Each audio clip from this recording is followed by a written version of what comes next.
mgumu. Swala la kupata shot on target limeonekana kama ni kipengele.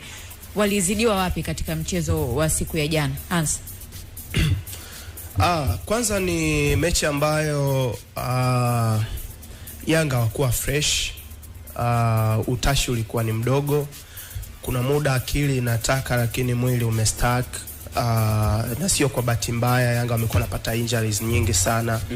Ni kwa sababu ratiba kwao imekuwa ni ngumu sana. Of course unaweza ukakompea mazingira ya Tanzania na Europe kwamba mbona Europe watu wanacheza kila baada ya siku 2 siku 3, lakini miundombinu ya usafiri, vitendea kazi ambavyo vinakusaidia kurecover, yani hao wachezaji wawe tayari kwa ajili ya mechi inayofuata, ni tofauti na kwetu sisi kwetu huku kidogo bado tuko down sana. Hatujawa na hivyo vifaa vya kisasa ambavyo vinaweza kutusaidia au kuwasaidia wachezaji kuweza kurecover kwa wakati. Of course wanakuwa wanahitaji hata siku 3 au siku 4, lakini ukitazama ratiba kuna muda wanacheza hata masaa 72 hayafiki. Kwa mfano ukiangalia mechi ya Azam, ukaangalia pia mechi ya jana, ukikalculate vizuri inawezekana masaa 72 yafanyeje hayafiki. Sasa kama hujarecover vizuri na umesafiri umeenda mbali, of course kuna kitu kinaitwa fatigue, na ukishakuwa na fatigue lazima utaanza kupata hizo knocks hapa na pale. Inawezekana zisiwe injury serious zaidi, lakini knocks hapa na pale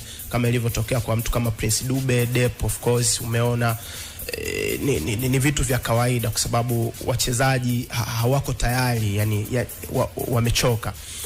Kwa TRA kwanza ni mpe credit Etienne, kocha wao, aliwaheshimu Yanga, na ukitazama kikosi chake kina wachezaji wenye quality kiukweli. Na zaidi ni ule mstari wa nyuma. Ukimwangalia Valentin Nouma ni mchezaji mwenye experience. Of course going forward, mimi Valentin Nouma ni miongoni mwa mafullback ambao nawapenda sana, na uwezo mkubwa sana wa kupandisha mashambulizi, lakini defensively anaweza kudefend vizuri. Lakini ukimwangalia Shamuka Raboy ambaye jana alitumika kama right sided center back, amecheza vizuri. Kombo pia ni beki ambaye ana experience, anajua vizuri ligi yetu.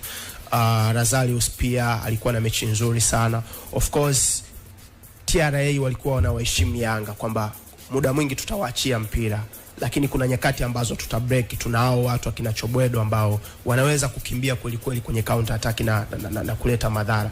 I think jana ukiniuliza timu ambayo imecreate nafasi za wazi, nitakwambia ni TRA. Ikiwemo ile nafasi ambayo nadhani Diarra ameenda kufanya Kasim. Diarra ameenda kufanya save ambayo Yanga walikuwa wanapoteza alama 3 kiukweli. Of course kwangu mimi ukiniuliza nitakwambia TRA walistahili kushinda mechi kwa sababu walidefend vizuri, waliattack vizuri kwenye transition, walikuwa vizuri. Kilichokosekana ni wao convert